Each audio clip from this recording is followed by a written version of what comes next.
क्या आपको पता है धरती का सबसे क्रूर जगह जिसे धरती का नरक भी कहा जाता है, जहां 24 घंटे ऐसी हवा रहती है कि 10 सेकंड भी ठीक से इंसान खड़ा नहीं हो पाता, वहां पर एलियंस के द्वारा बनाए गए पिरामिड्स के बारे में आपको जरूर जानना चाहिए। ऐसी बहुत सारी गजब, वियर्ड, डार्क, अजीब, अमेजिंग फैक्ट्स को आज आप जानोगे। वीडियो को लाइक कर दो, 0.45 सेकंड्स लगेंगे और चलो हम लाखों लोग मिलकर चलते हैं एक अमेजिंग फैक्ट्स के सफर में। फैक्ट नंबर 2, इंसान को अपने किसी भी रिसर्च को लेकर ओवर कॉन्फिडेंट नहीं होना चाहिए। वैज्ञानिक कहते हैं ना कि हम इस पे रिसर्च किए हैं, एक बात पता लगी और क्योंकि वो बात साइंटिफिक है तो सबको उस पे भरोसा करना चाहिए, लेकिन ऐसा नहीं है। ये प्रूव होता है इंसानों के पास्ट के हरकतों से। साल 1930 और 1950 के बीच में सिगरेट्स एक physician tested and approved product के लिस्ट में आता था, जो कि मूड को अच्छा करता है। पेशेंट्स को दवाई के रूप में सिगरेट्स दिया जाता था। ऐसा दांत दिखाकर इसका प्रचार किया जाता था। इनफैक्ट उस समय तो सिगरेट के प्रचार में खुद डॉक्टर्स आते थे और सिगरेट्स के प्रचार को सपोर्ट करते थे। सिगरेट के बारे में तो आपने जान लिया, पर क्या आपको पता है कि फ्रांस के स्कूल्स में 1956 तक स्कूल्स के बच्चों को वाइन दिया जाता था स्कूल की तरफ से। मतलब घर पे बच्चा आता होगा, पापा पूछते होंगे कि आज बाबू ने स्कूल में क्या आइटम खाया। बच्चा कहता होगा कि पापा मैं 3 चॉकलेट और 1 ग्लास दारू पिया। इंसान का नॉलेज धीरे धीरे बढ़ा और 1980s तक आते आते लगभग सारे देशों में ये अबव 18 वाली चीज बन गई। आज के समय में भी ऐसे कई कंप्लीटली लीगल फूड केमिकल्स हैं जो कि फिजिशियन अप्रूव्ड हैं, जो कि हम खाते हैं पैक बंद सामानों में। और उन केमिकल्स का सच दुनिया के सामने क्यों नहीं आ रहा है? इसका उत्तर ये है कि सच सामने आएगा भी नहीं फिलहाल, क्योंकि फिर जंक फूड वाले कंपनीज का प्रॉफिट कम हो जाएगा और इसलिए कंपनीज ये कहती है कि बातों को दबे हुए ही रहने दो तभी अच्छा है। इसलिए पैकेज्ड फूड आइटम्स के प्रचार में दिखाए गए बड़े बड़े क्लेम्स पर यकीन नहीं करना चाहिए। लंबे हो जाओगे, चिकने हो जाओगे और न जाने क्या क्या। आपको खुद इंग्रेडिएंट्स को पढ़ना चाहिए कि इस पैक बंद सामान में कौन कौन से केमिकल्स का इस्तेमाल किया गया है और वो केमिकल्स क्या कुछ वैज्ञानिक के शक के दायरे में है। ज्यादातर वैज्ञानिकों के शक के दायरे में नहीं होंगे क्योंकि कंपनीज से पैसा खा रहे हो, लेकिन कुछ ऑनेस्ट वैज्ञानिक रिपोर्ट पब्लिश किए हैं उन चीजों के बारे में, ऐसा आपको देखने मिल जाएगा। मतलब एक लाइन में समरी यही है कि सच्चाई नहीं है इस दुनिया में। तभी तो एक फिजिशियन अप्रूव्ड चीज कैंसर कॉजिंग के कैटेगरी में आ गई। दशकों बाद पता चला ये बात। फैक्ट नंबर 1, बचपन से ही मेरे मन में ख्याल आता था कि धरती का जब फोटो दिखाया जाता है तो हमें बीच वाला पार्ट दिखाया जाता है जहां पर सारे देश मौजूद हैं, लेकिन धरती का उधर का भाग अगर आप देखोगे तो विराट समुद्र आपको दिखेगा। एक लोनली और भयंकर एरिया जहां सिर्फ पानी ही पानी है और धरती के ऊपर और नीचे यानी नॉर्थ और साउथ पोल पर ढेर सारा बर्फ ही बर्फ है। ऊपर वाला नॉर्थ पोल एक ऐसी जगह है जहां पर सिर्फ एक इंसान रहता है। जी हाँ, वहां का पॉपुलेशन सिर्फ 1 है, ओनली 1 पर्सन। और आप बात करते हैं साउथ पोल की। जो साउथ पोल, हाँ मुझे पता आप इंतजार कर रहे हो कि 1 पर्सन कौन है। वो 1 पर्सन वो है सेंटा क्लॉज। भागो ने तो मारेगा सब।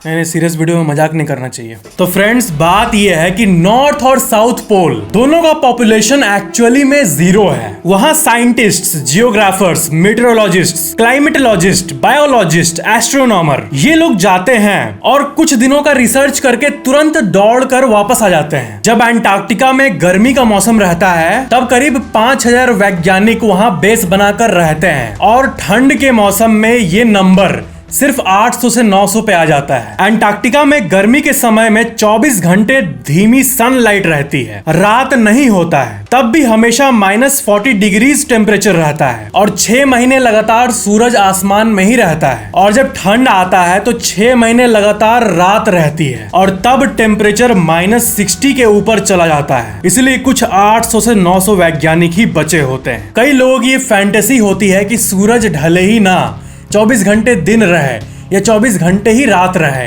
तो this place is for you. और धरती का नीचे का ये बड़ा सा बर्फ का लैंड नॉर्थ पोल के मुकाबले ज्यादा फेमस है। ऐसा इसलिए क्योंकि नॉर्थ पोल को कुछ चुनिंदा वैज्ञानिकों द्वारा एक्सप्लोर किया भी गया है अच्छा खासा, पर साउथ पोल किसी को जिंदा ही नहीं छोड़ता वहां पर रिसर्च करने के लिए। तो जैसा कि आपने जाना, अंटार्कटिका का टेम्पोररी पॉपुलेशन 900 से 5000 है। परमानेंट पॉपुलेशन का लिस्ट देखोगे तो ये दिखेगा आपको। Asia population 475 crore, Africa population 146 crore, Europe population 74 crore, north America population 60 crore, south America population 43 crore, Australia population मात्र 4 करोड़ और अंटार्कटिका जो कि एरिया में ह्यूज है पर पॉपुलेशन 0। पॉपुलेशन 0 क्यों है? अंटार्कटिका खतरनाक है ये बात सिर्फ आज के वैज्ञानिक नहीं बोलते, बल्कि अगर आप एंशिएंट मैप को उठा लो, आज से हजारों साल पहले की उन ऐतिहासिक मैप्स पर अंटार्कटिका के जगह पे मॉन्स्टर को दिखाया जाता है,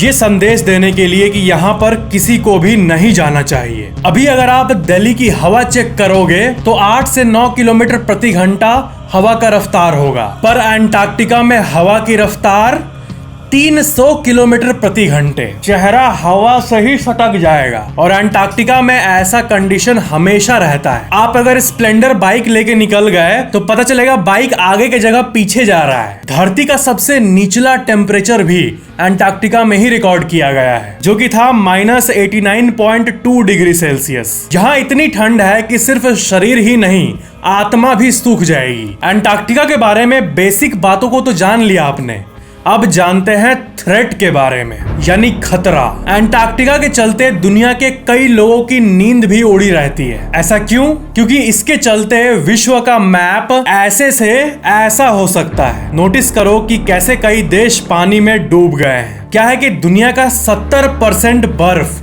सिर्फ अंटार्कटिका में है और ये अगर गलता है तो धरती का समुद्र का लेवल 60 मीटर यानी 200 फीट बढ़ जाएगा। लेकिन अगर ये बर्फ गलने लगी, ग्लोबल वार्मिंग, क्लाइमेट चेंज, सूरज के रेज या किसी भी चीज के चलते, तो लंदन से मुंबई सब पानी के नीचे आ जाएगा। और इसलिए मैंने कहा कि अंटार्कटिका के चलते कई लोगों की नींद उड़ी हुई है। अंटार्कटिका में एक ऐसी जगह है जिसका नाम है अंटार्कटिक ग्रेवयार्ड और इसको आप दुनिया का सबसे खतरनाक कब्रिस्तान कह सकते हो। इंसान की हड्डियां हो या जानवरों की, हर तरह की फॉसिल्स यहाँ पर पाई गई है। अब सबसे मुख्य बात को जानते हैं, अंटार्कटिका और एलियंस।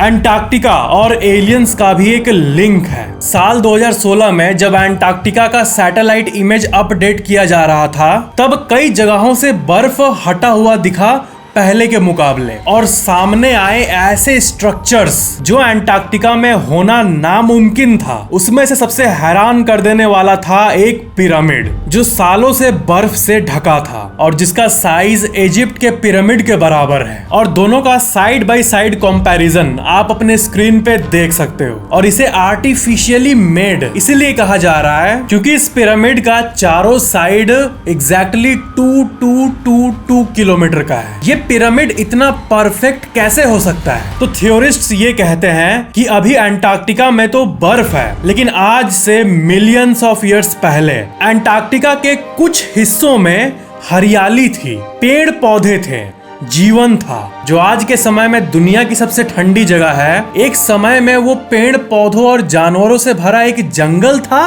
क्या अंटार्कटिका का जंगल होने का कोई प्रूफ है, कोई ठोस सबूत है? जी हाँ है। एक जर्मन वैज्ञानिक ने ठान लिया था कि वो पता लगा के रहेगा कि अंटार्कटिका में एंशिएंट वक्त पे जंगल था या नहीं। डॉक्टर जॉन क्लेग्स, जो कि जर्मनी के institute for polar and marine research के मेंबर हैं, उन्होंने 100 लोगों का एक टीम बनाया और अंटार्कटिका जाकर एक स्पेशल ड्रिग रिल का इस्तेमाल करके जमीन के कई किलोमीटर अंदर से मिट्टी के कुछ सैंपल्स लिए। उन्हें क्या मिला ये देखकर उनकी आंखें फट गई। ये उस सैंपल का असली फोटो आप अपने स्क्रीन पे देख सकते हो। उन्हें मिला हजारों अलग अलग प्रकार के प्लांट्स का सबूत। उसके बाद दुनिया भर के न्यूज आउटलेट्स ने भी इसे रिपोर्ट किया, हेडलाइंस भी बने, traces of rain forests found in Antarctica. ये बहुत ही अजीब है और इसलिए थ्योरिस्ट्स ये कहते हैं कि ये परफेक्ट पिरामिड प्रोबेबली एंशिएंट लोगों ने किसी के मदद से बनाया था। और ये पिरामिड दुनिया भर में मौजूद पिरामिड का एक पार्ट है जो कि एलियंस ने बनवाया था। कई थ्योरिस्ट्स का ये कहना है कि ये पिरामिड टाइप 7 सिविलाइजेशन वाले एलियंस पावर को हार्नेस करने के लिए इस्तेमाल किया करते थे। जहां तक नेचुरली बनने की बात है तो इतना परफेक्ट पिरामिड नेचुरली तो बिल्कुल भी नहीं बन सकता, वरना ये पूरे धरती का सबसे बड़ा इत्तेफाक होगा। इस पिरामिड का रूप रंग यही बता रहा है कि इसे परफेक्टली और मैथमेटिकली कैलकुलेट करके बनाया गया था। एंटार्क्टिका में मौजूद मिस्टीरियस पिरामिड के बारे में तो आपने जान लिया, अब जान लो इससे भी इंपॉर्टेंट बात, एंटार्क्टिका में मौजूद एक एंशिएंट हिडन वर्ल्ड के बारे में। अमेरिका में एक नेवी ऑफिसर थे एडमायरल के पोस्ट पे, जिनका नाम था रिचर्ड बायर्ड। ये दुनिया के उन पहले इंसानों में से एक थे जिन्होंने नॉर्थ पोल और साउथ पोल को एक्सप्लोर किया था। साल 1946 में इन्होंने लॉन्च किया ऑपरेशन हाई जंप, एंटार्क्टिका को पूरी तरह से एक्सप्लोर करने का दुनिया का सबसे बड़ा मिशन। 13 पानी जहाज, 23 विमान और 4700 मिलिट्री के लोग उस मिशन में उनके साथ गए थे। ये इतिहास के सबसे बड़े मैन मिशन में से एक था। उन्होंने कुछ दिन एंटार्क्टिका को एक्सप्लोर किया, फिर वापस आ गए। लोगों के सामने एक सामान्य रिपोर्ट को पोस्ट कर दिया कि ये सामान्य चीज मिली थी एंटार्क्टिका में। मिशन खत्म, सब अपने अपने घर लौट आए। एडमायरल रिचर्ड भी अपने घर चले गए। इस मिशन के 9 साल बाद एडमायरल रिचर्ड इस दुनिया से भी चले गए, उनकी मौत हो गई। पर उनकी एक डायरी थी जो कि उनके बेटे को उनके मौत के बाद मिली थी। उस डायरी में वो अपने एंटार्क्टिका ट्रिप में रोज लिखा करते थे कि उनके साथ क्या क्या हो रहा है, और हैंडराइटिंग की जांच से भी यही पता चला कि ये एडमायरल की ही हैंडराइटिंग है। The secret diary of admiral Richard, ये डायरी दुनिया भर में इस नाम से मशहूर है आज भी। उसमें क्या क्या लिखे थे वो बताता हूँ। जब वो एक बार फ्लाइट में एंटार्क्टिका को एक्सप्लोर कर रहे थे, ऊपर से मिलिट्री बेस बनाने की कोई अच्छी जगह ढूंढ रहे थे, तब उन्हें एक बहुत बड़ा होल दिखा। वो पोर्टल इतना बड़ा था कि उसके अंदर 10 प्लेन घुस जाए। उस पोर्टल ने उनके फ्लाइट को अंदर खींच लिया, और वो ये लिखते हैं कि वो एंटार्क्टिका के अंडरग्राउंड चले गए और उन्होंने देखा एक ऐसी दुनिया जो हो ही नहीं सकता था, पर वो था एक सीक्रेट अंडरग्राउंड वर्ल्ड। ये तो कुछ भी नहीं था। डायरी में आगे उन्होंने ये लिखा कि दूसरी दुनिया के लोगों से उन्होंने बात किया, जिनसे उन्होंने बात किया उन लोगों को द मास्टर नाम से वो अपने डायरी में लिखे थे। द मास्टर ने उन्हें ये कहा था कि वो बहुत डिसअपॉइंटेड है इंसानों की हरकतों को देखकर। 1 साल पहले ही जापान में जो न्यूक्लियर वेपन गिराया गया था, इस बात से वो द मास्टर्स बिल्कुल भी खुश नहीं थे। उन क्रिएचर्स ने एडमायरल को ये कहा कि वो होप करते हैं कि इंसान आइंदा न्यूक्लियर वेपन का इस्तेमाल नहीं करेगा, वरना उन्हें दुनिया के सामने आकर सब कुछ संभालना होगा। इतिहास को अगर आप देखोगे तो आपको ये पता चलेगा कि यूएफओ और यूएफओ साइटिंग्स साल 1945 के बाद ही शुरू हुआ। इंसान के पहले न्यूक्लियर वेपन के इस्तेमाल के बाद ही यूएफओ साइटिंग्स शुरू हुए। इनफैक्ट 1940s के पहले यूएफओ, फ्लाइंग सॉसर, ये सब टर्म्स थे ही नहीं, जो कि ये संकेत देता है कि चाहे एलियंस इंसानों को हजारों सालों से भी ऑब्जर्व कर रहे होंगे, लेकिन इंसानियत का सबसे बड़ा अटैक जब जापान में हुआ, इंसानों ने टेक्नोलॉजी के मिसयूज का हद पार किया, उसके बाद ही ये एलियंस हरकत में आ गए और एलिजेडली ज्यादा नजर रख रहे हैं दुनिया पे। एंड हेंस साल 1945 के बाद यूएफओ साइटिंग्स की केसेस बढ़ते चले गए। ये सब ऐसी चीजें हैं एंटार्क्टिका और एलियंस, ये एक ऐसी चीज है जिसके बारे में जितना सोचो उतना ही मिस्ट्री बढ़ता चला जाता है। अब सवाल ये है कि एंटार्क्टिका ट्रिप से वापस आने के बाद एडमायरल चुप क्यों थे? ये एलियन वाली घटना दुनिया को क्यों नहीं बताए और अपना डायरी सबके सामने क्यों नहीं ले आए? ऐसा इसलिए क्योंकि उन्हें चुप रहने को कहा गया था, और क्योंकि वो गवर्नमेंट के अंदर मौजूद नेवी ऑफिसर थे तो उन्हें चुप रहना पड़ा। कई रिपोर्ट्स के हिसाब से उन्हें एक ऑफिशियल डॉक्यूमेंट दिया गया था जिसमें सरकार के द्वारा एक ऑर्डर रिटन था कि साइलेंट रहो और जब तक सरकार इन बातों को वेरीफाई नहीं कर लेती तब तक लोगों के सामने मत आने दो। एडमायरल के बेटे डायरी को अचानक से दुनिया के सामने ले आया और दुनिया भर के न्यूज जर्नलिस्ट्स को बता दिया। उसके बाद करोड़ों लोग इस डायरी के बारे में जान गए, पर उनके बेटे रिचर्ड की मौत भी एक बड़े ही रहस्यमय ढंग से हुई। वो अपने वेयर हाउस में मरे पड़े थे और पोस्टमार्टम में वजह निकली पानी की कमी, जो कि एक बड़ी अजीब मौत थी। अपने ही घर के वेयर हाउस में पानी की कमी से कोई कैसे मर सकता है। ये पहली बार नहीं है जब एलियंस की जानकारी को आम आदमी से छुपाया गया हो, बल्कि इतिहास में मिले ज्यादातर एलियंस के सबूतों को दबा दिया गया है। ऐसा इसलिए ताकि किसी के हाथ सबूत ना लगे और लोग एलियंस को बस किताबों की कहानी और मूवीज तक ही सीमित रखें और लोग एलियंस को बस हंसी और चुटकुलों के दायरे में ही रखें। और इस केस में भी एडमायरल दुनिया को बताना चाहते थे, लेकिन उन्हें चुप रहने को प्रेशराइज किया गया और मरने के बाद जब उनके बेटे को डायरी मिली तब जाके ये बात दुनिया को पता चल पाई। इतना बोलने पे भी एडमायरल ने अपने डायरी को डिस्ट्रॉय नहीं किया था, अपने रूम में ही बंद रखा था। ये इस बात को बताता है कि वो कहीं ना कहीं चाहते थे कि ये डायरी दुनिया के सामने आए और ये बन गया आज तक का सबसे रहस्यमय डायरी। तो ये था अंटार्कटिका के सीक्रेट से भरा एक एपिसोड। वीडियो को लाइक जरूर करना, नीचे कमेंट जरूर करना और ऐसे ही और वीडियोस के लिए चैनल को सब्सक्राइब करके बेल आइकन जरूर ऑन कर लेना।